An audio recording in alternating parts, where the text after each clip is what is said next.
Welcome, you are listening to the Twice Over Movies podcast. In these first few episodes, I'm going to spend just a couple of minutes explaining who we are and what we're doing with this podcast and website. So as you can tell, this podcast is specifically about movies. My name is Faraz and I'll be hosting each episode alongside a rotating co-host between Fahad, Yousuf, and Farhan. Each episode is for one movie. We will spend 10 to 20 minutes discussing our scores without giving away any major spoilers. Afterwards, we will have a spoiler alert, and then we will dive into a deeper discussion into the movie. And that will go as long as it goes, maybe 15 to 45 additional minutes. Our scores are broken into 5 segments of a movie. First, acting, defined as the execution of the writing and story by the actors. Second, direction and plot, defined as the entertainment value, pace, and audience connection. Third is the writing, which is defined as primarily the dialogue. Fourth is the cinematography and photography, defined as the visual appeal of the movie. Fifth, themes and motifs, defined as the presentation of the underlying message and/or idea. For each of these categories, we assess if it was substantive, purposeful, logical, engaging, satisfying, clear, consistent, etc.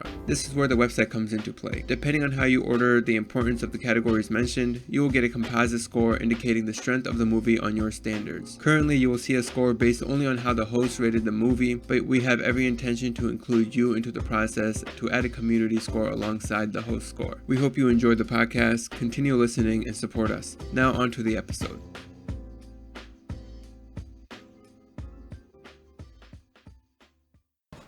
Do you ever think of the towns, Fenton? The towns? What for?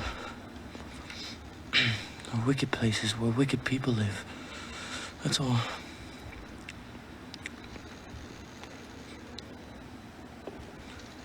Thank you, Lucius. You're a good friend.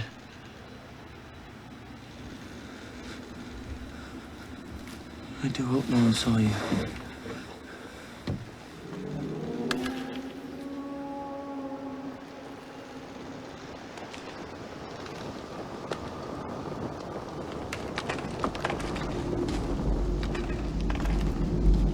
Hey everyone, this is Faraz. This is Yousuf. Today we're discussing The Village 2004 film by M. Night Shyamalan. Alright, so we're going to get right to the rating. We're going to start with the writing score. Yousuf, do you want to go first and tell me what you thought about the writing? Yeah, sure. So I gave the writing a 70 overall. Not too bad. There's not a whole lot of dialogue or anything that stands out to me either. So that's kind of where I landed. Yeah, I kind of agree with that score. It's a reasonable score because we consider 70 to be average. However, I did give it a 60. I thought it was a little below average. There were times in the movie where I just thought that it felt a little overdone. And honestly, we'll talk a little bit more about that after the spoiler alert because I don't want to give anything away. So let's go to the acting. The acting, I gave it a 70 as well.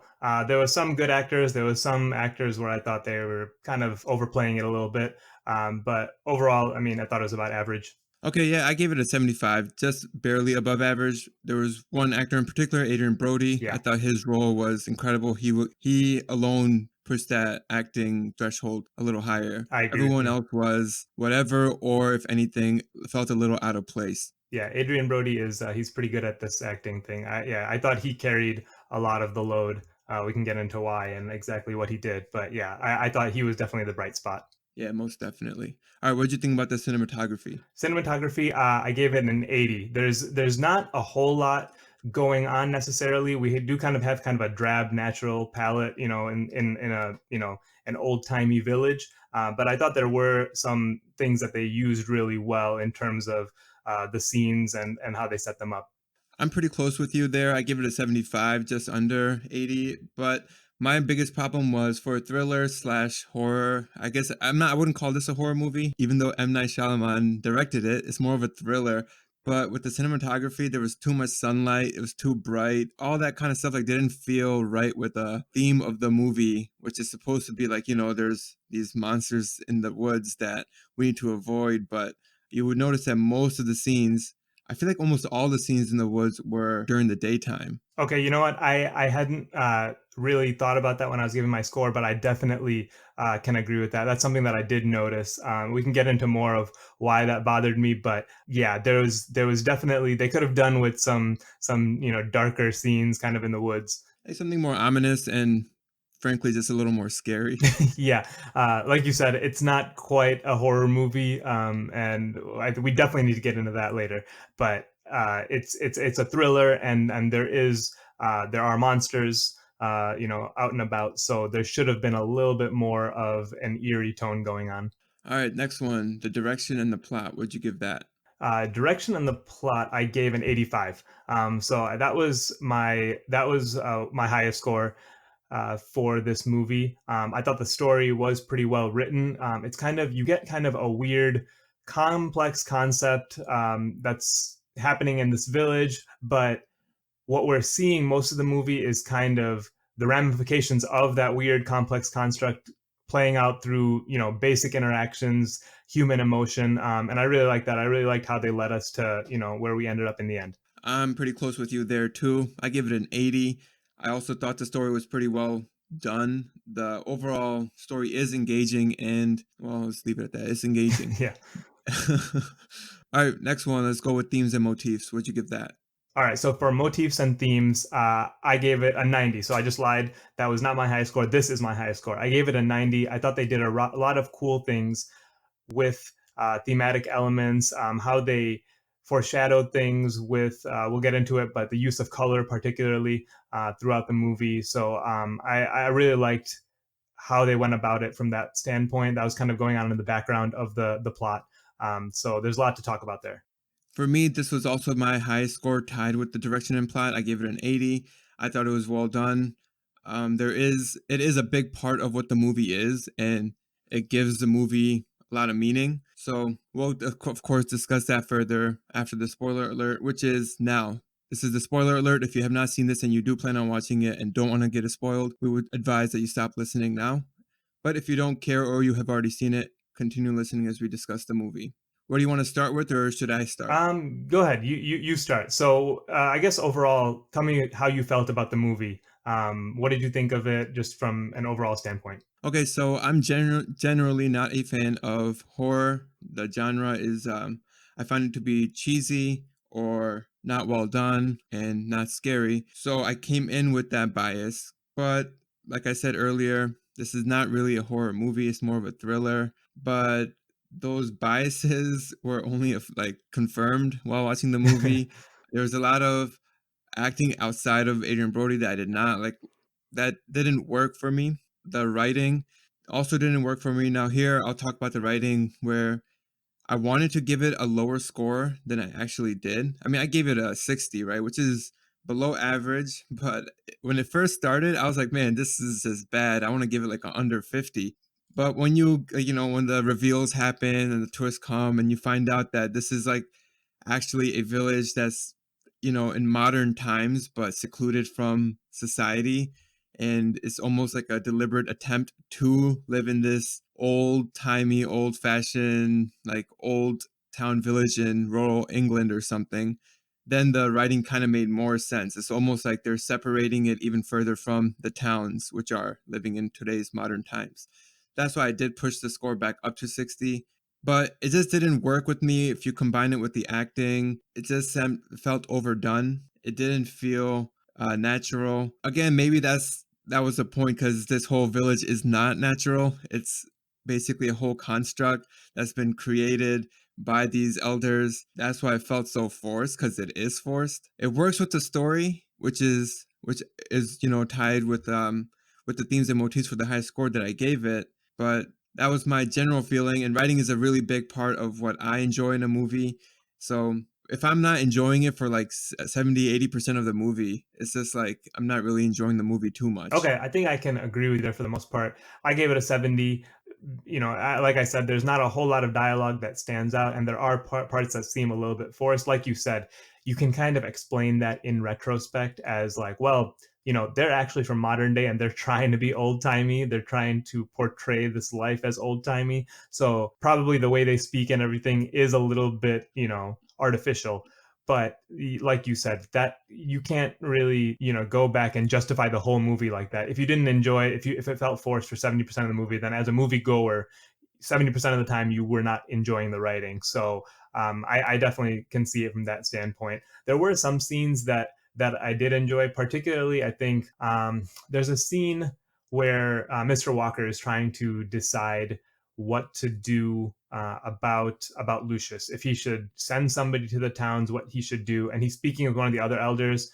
I thought they had a pretty good back and forth. They had a really it was a pretty emotional scene. And she kind of tells him, you took the oath, so you specifically cannot leave. And she just leaves it at that, in terms of letting him read between the lines there that well, someone else can go. I also thought that was kind of a subtle recognition that all these kids are kind of being held captive here.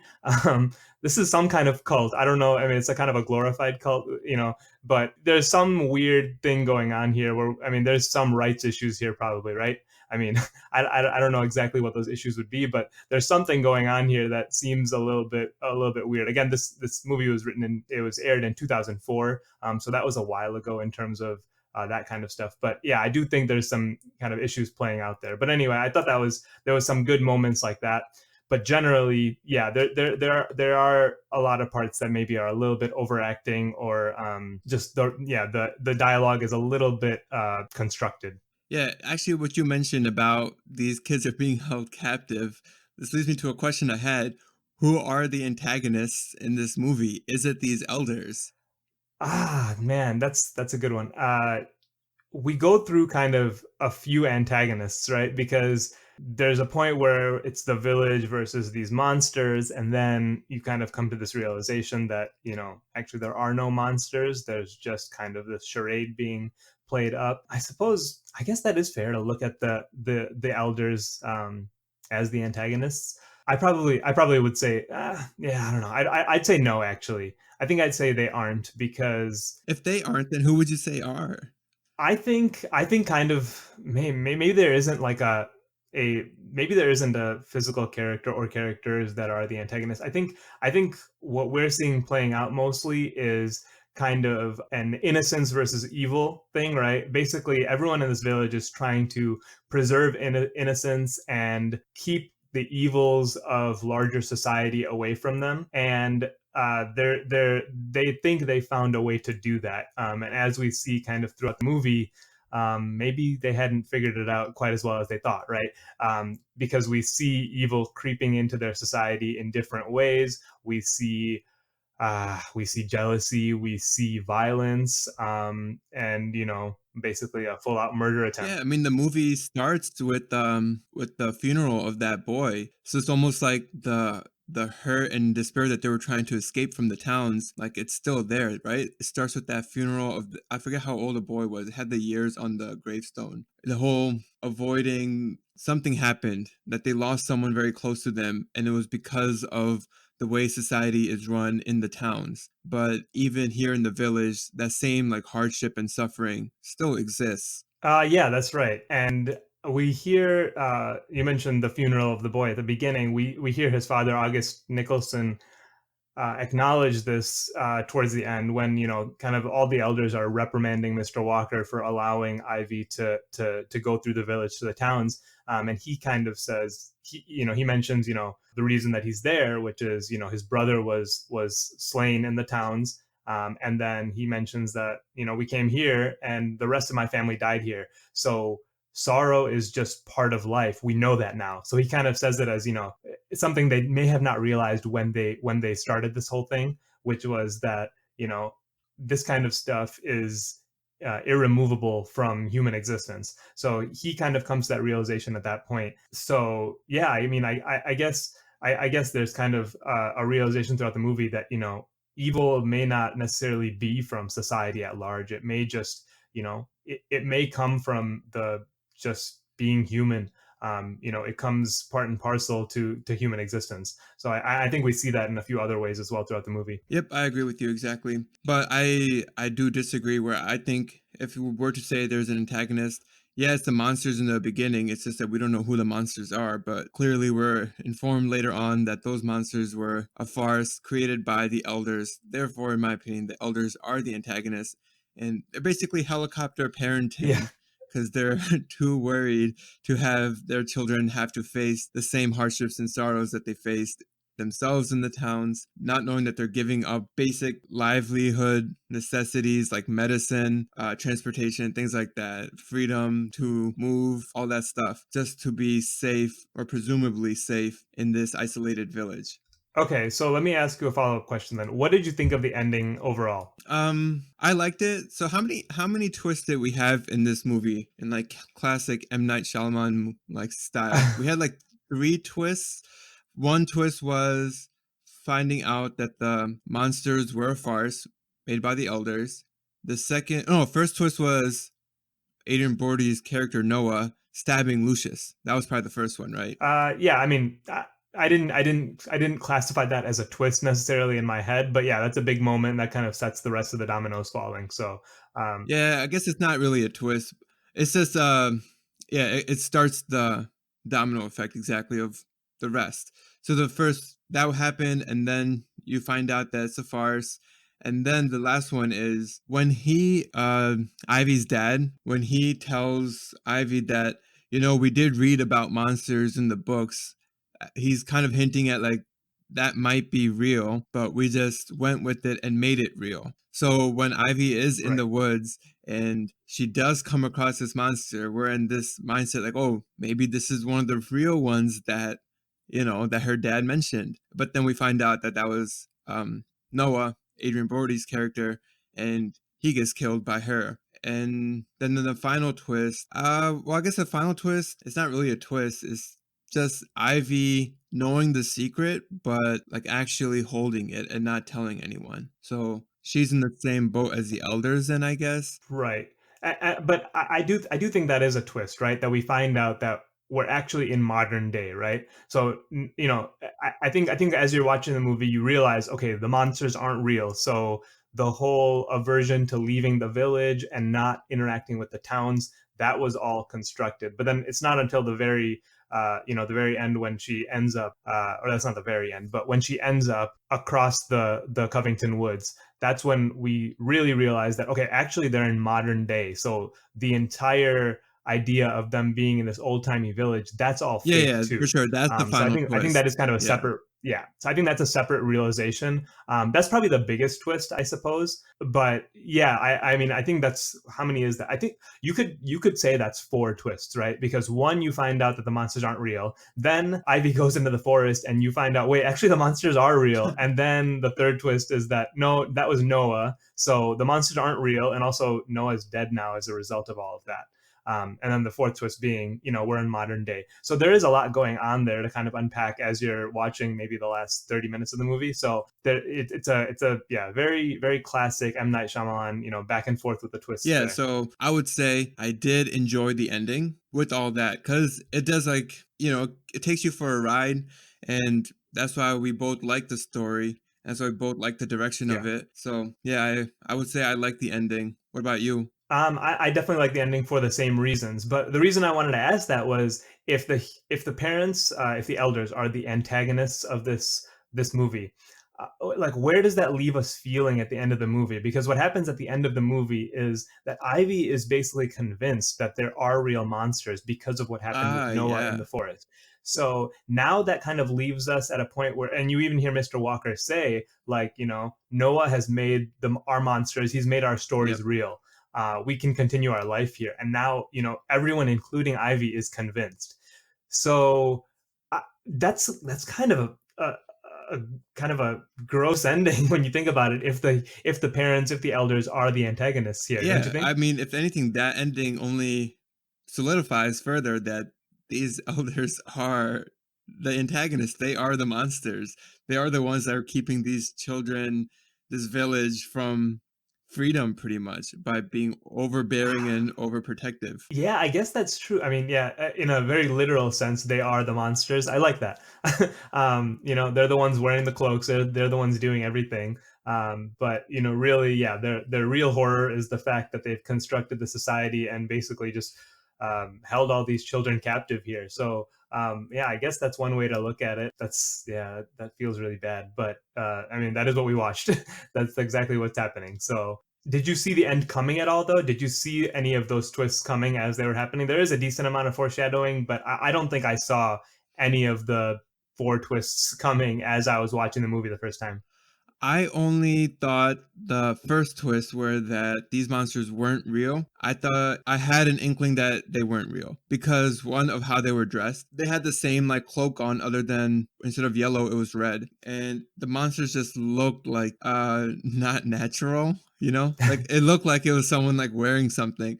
And I did think to myself, is it just like they didn't have the production money to create like a realistic looking monster? Or is this someone like in a suit? You know, is it just a person? I thought that for a second. So that was probably the least surprising one for me. But it was still surprising. Like I wasn't like saying thinking to myself, like, oh, for sure this is a person in a suit that's from the town or the village itself. But that was the only one that I kind of gave it a thought. Yeah, I suppose I think that I think yeah, in retrospect you can see that it's kind of that's exactly what's going on, right? It's somebody in a suit rather than some sort of monster. Although we don't get a lot of shots of the monsters on screen. I think that was kind of that's one gripe I kind of have. I mean, especially if you're kind of marketing this thing as a horror movie, you don't get a lot of shots of the monsters on screen. You know, you just get kind of these like fleeting images of them running across the screen and things like that. Yeah, yeah. So you just kind of get a blur of red, and that's a majority of the movie, right? So until we find out that actually the monsters were never real in the first place. But so as a horror movie, you feel kind of like you're not getting what you paid for there, and you weren't, right? You really were not getting a horror movie out of it. Yeah, and that's fine. I think it's just something like the director M. Night Shyamalan has to deal with is that he's made a reputation on, you know, I guess in the horror genre. So when something is slightly outside of the genre, I guess people would have a certain expectation going in and might be disappointed because overall ratings for this movie and like the scores, critical scores, all that stuff is actually not that good. I liked it better than that, and I don't even like it's an okay movie in my eyes. Yeah, so let's talk about that. Why do you think people hated this movie? Do you think it was really just kind of the expectations that came with M. Night Shyamalan in that moment in history, which is not accurate to today's day and age, but at that moment, coming off of probably what was it? Probably this was probably right after the Sixth Sense and Unbreakable, if I'm not mistaken. Yeah, it says But '04. Sixth Sense is like late '90s, right? When was Unbreakable? I think that was also early 2000s. So, Okay. but in any case, we're coming off of The Sixth Sense, which would have been his last horror movie. Then this movie has been marketed pretty much as a horror movie. If you watch any of the trailers, it plays as a straight horror movie, right? We're Mm-hmm. seeing we're seeing exactly what you think is going on at the beginning of the movie. So you think what do you think? Why do you think people hated this movie? Well, I'm just looking literally at the Metascore, like overall, like tagline reviews, and a lot of it is talking about the disappointment. A lot of it is comparing it to The Sixth Sense. So again, I think a lot of it has to do with like his reputation of him making an incredible movie, and then this is not living up to that same standard, even though it's not the same type of movie, but being marketed as if it is the same type. Like it's like, That's what I think. I think the marketing had a lot to do with it. I think he would have been fine making a thriller movie, but it's hard to do if you're going to try to fool the audience the whole way, because you get a particular type of audience sitting in the theaters watching your movie, and that is the horror movie goers, right? And then it turns out that they were, this movie was made for kind of a completely different audience. I mean, not that they couldn't enjoy it as well, but they definitely were not in that theater expecting to watch this kind of movie at that moment. There's just the wrong expectations for the entire audience going into this thing. Yeah, like you said, I think it is a lot better than the credit that it gets.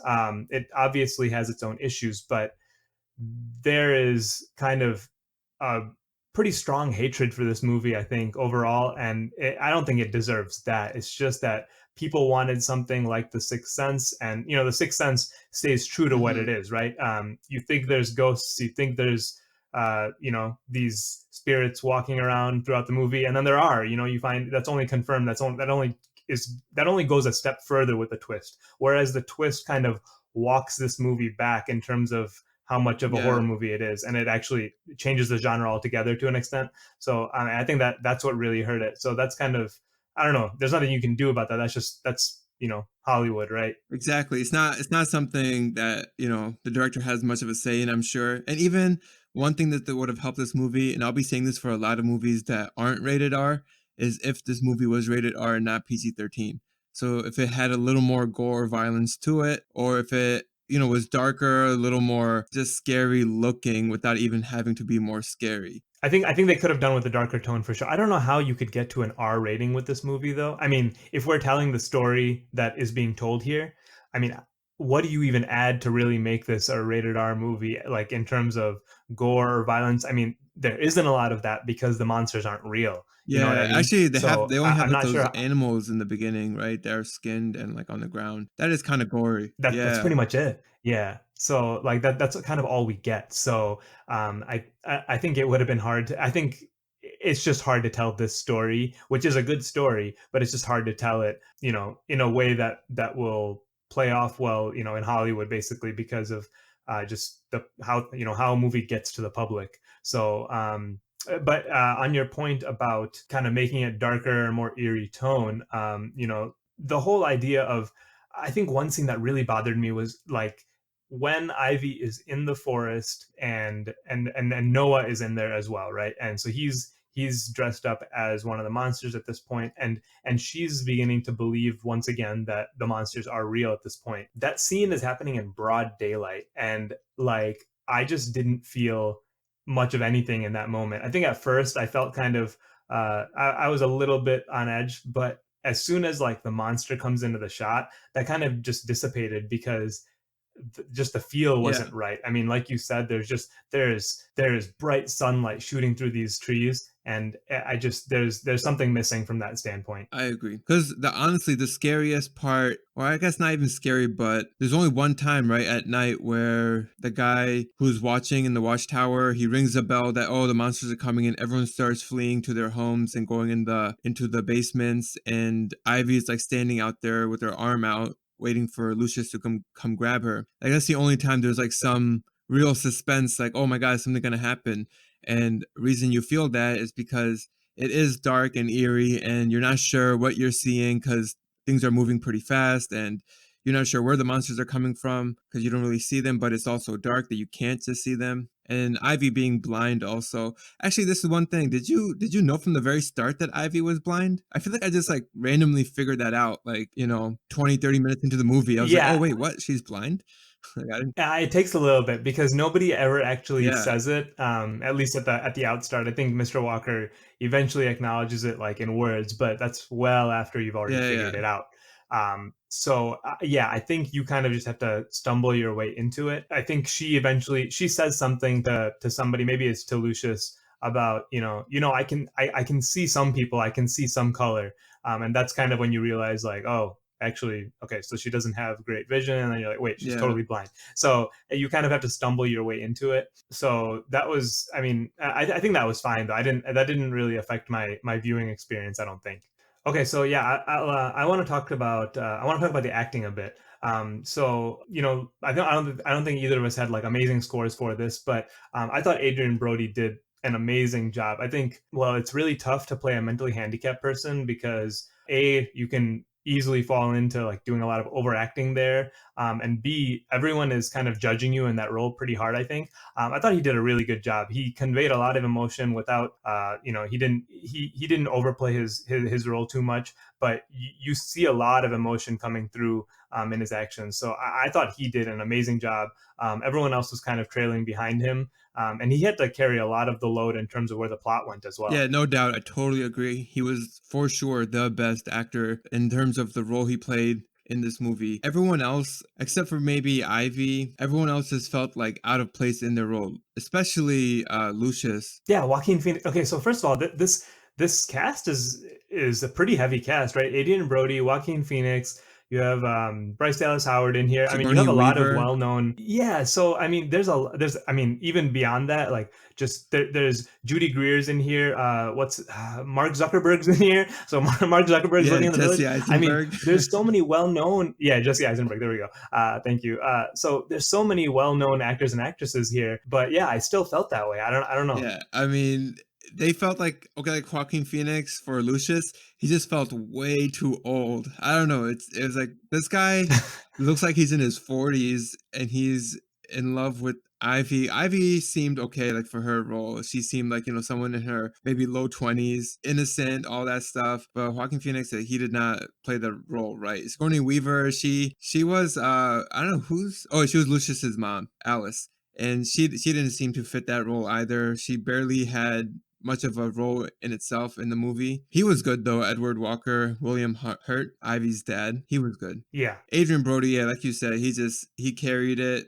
He was super believable. You felt for him. I can't say I felt for anyone else in the movie except for, Noah Percy, because even though he is, we were talking about the antagonist, you could say, is he the antagonist? Because he's the one who like starts this, downfall by stabbing Lucius out of jealousy. That's true. I mean, I think for a good portion of the movie that you do feel like he's kind of I don't love this, by the way, that they have kind of a mentally handicapped character playing kind of the representation of like the ills of society, because he's the one making things go awry, and he's the one hitting everyone and then finally stabbing Lucius. I didn't love that kind of from what it's portraying, but yeah, like, so I guess, I mean, for a good portion of the movie, he's the one that you're kind of rooting against, because he's kind of getting in the way. He's kind of messing things up. I don't think I felt that way at all at the end of the movie. I totally 100% felt for him. When you see him laying in that ditch in the forest at the end of the movie, that was heart-wrenching Yeah, to me. no, for sure. And I mean, I know you're saying that you don't like that it's a mentally handicapped person that's causing the problems in this village, but at the same time, I think that's the point. Is he is for the most part, he's innocent of what he's doing. He doesn't have the help he needs. First of all, he's stuck in this village Yeah. because of the elders. Yeah. So like, he's this innocent person that is causing the havoc. That's true. He's the most innocent. Exactly. Of all of them, he's probably, the most right? innocent one, and the whole point of the village is to keep everyone innocent. So if anything, this is just showing us even further that innocence is not going to stop these problems that you're trying to escape from the towns. Yeah, no, I didn't think that it was fair to suggest that evil only comes from like a mentally handicapped, basically what we're talking about is that evil can come from anywhere in society, from anyone in society, even the highest of people, right? And it's kind of just innate in our being. So I didn't like that suggestion, but you're right. As the movie goes on, you see that assumption that was being made, or that what we were seeing on screen, it develops and shows us that actually, it comes from anywhere. So yeah, I suppose that's not true once you see the movie to the end, that it's not really suggesting that. But yeah, that's how I felt kind of when I was watching it. I was just like, this seems kind of silly that this is the one person that's causing any trouble in this town. I did kind of just want to talk about their use of color throughout the movie. I thought that was kind of one of the bright spots for me, literally and figuratively, I suppose. There's a lot of drab background, and they use this bright color of red and also some yellow, bright yellow, to play off of that. And I thought that was really well done. The color red is generally used as an indication of bad. It's the bad color in this town. So you see that illustrated throughout the movie, right? Small things like there's like flowers and berries that the kids are playing with, but they're like taught to bury them because it attracts the monsters, those we don't speak of, who wear the red cloaks and all of that. By the way, I really like that name that they give the monsters, that those we don't speak of, and that's just how they refer to them. Yeah, it rolled off the tongue pretty nicely, right? I kept thinking of He Who Must Not Be Named, but like that never rolled off the tongue nicely to me. This like just seemed to fit nicely. Yeah. But yeah, like I just thought the use of red was just so it was good for foreshadowing a bunch of things, because I think as the movie goes on, this was kind of playing through my head as I was watching it, but like you kind of knew that the one that was coming was blood, right? Like eventually somebody's going to bleed. Yeah. And blood is red, obviously. Yep. And what does that mean? So this happens, right? Lucius is bleeding out, and Noah is sitting on a rocking chair somewhere with his hands covered in blood. And he's just kind of like muttering to himself, like half laughing, half crying. Like he just keeps saying the bad color. Again, like Adrian Brody was excellent. But, so I thought towards the end, I started thinking like, yeah, it's true. Like the bad color is coursing through everyone's veins, right? So the bad really does come from just us, right? It's not external. There's a lot of effort to externalize evil in society, as well as like the elders in this movie try to do that, and that's why they move here. But really, it's just it comes with them, right? So I thought that was kind of good symbolism coming through at the end of the movie. Yeah, I don't know. What did you think? Yeah, I mean, I agree with everything you said. The color red obviously signifies like, danger, or show that there is like there's something out there, there's something powerful, dangerous maybe. And their use of yellow was to show like, oh, we're like, nice and bright and innocent. And I don't know, yellow I consider like, it's like a color that you put like in a child's room, like, in a baby room or something. So Yeah. it was very innocent in that sense, and they used the colors very well, going back and forth. I mean, they were really intense about it. In the very beginning, you don't even know what's happening. Where I'm not sure who the two girls were. I'm wondering if it was Ivy and her sister Kitty. The ones playing the ones playing on the porch. Is that what you're thinking of? Yeah, they were like swirling on the porch while they were like brooming. I don't think that was them. But I do remember that scene specifically. Yeah. Oh, So go ahead. yeah, I'm not sure who it was, but then they see like that one flower that's red, and then they bury it, and you're wondering, well, why are they doing that? Their use of the color red was significant, obviously, and as you're watching it, it makes more and more sense, and you can see the foreshadowing elements as the movie moves forward. I think there was like another scene towards the end where it's basically the point where Ivy's kind of like panicked and running through the forest, and she's kind of lost, and her cloak's been covered with mud, so she's like kind of freaking out because she's not showing yellow anymore, so the safe color is kind of hidden. So she thinks she's in even more danger now, but she kind of And she's in that field of red. exactly. So she wanders into that field of red berries. And like, I thought that was a really nicely shot scene. I also kind of wonder, this is probably giving M. Night Shyamalan a little too much credit, but the fact that Bryce Dallas Howard is a redhead, I don't know if that was purposeful, but we'll go with it. Basically, I mean, no, I'm just kidding, but that plays more into the fact that, humans are innately evil, right? Nobody really acknowledges that, but on screen or anything, but right, the red color is part of the human anatomy, right? So that's that kind of says the thesis of this movie outright when you think about it. There was, I think, actually, so another interesting point though is that the whole red color thing, that's kind of a carryover from The Sixth Sense, where the red color is again used in that movie to signify any sort of danger, anything bad throughout that entire movie. And I think it's much more subtle than this, because it's not like ever talked about on screen. But it's there kind of throughout. There's a particular scene where there's a funeral for like a small girl, and I think the main character is kind of sneaking around at this funeral up in her bedroom, looking for like a video or something that she had recorded. But the mother, who was actually poisoning this girl the whole time, she's out at the funeral in like a bright red outfit, and like it's at the middle of the funeral where everyone's wearing black. So, and then you don't find out till much later that actually she's been poisoning that girl all along, and that's why the girl died. And then I think it's the boy who kind of outs her when he finds this video recording that kind of, incriminates her. So that's kind of something that M. Night Shyamalan has used in the past. I thought he used it even better here. But yeah, that's something that we've seen before from him. That's very good points. And obviously, you as an M. Night Shyamalan fan would notice all that, because I can't tell you if I made those connections at all. I mean, the last time I saw Sixth Sense was easily 15 plus years ago.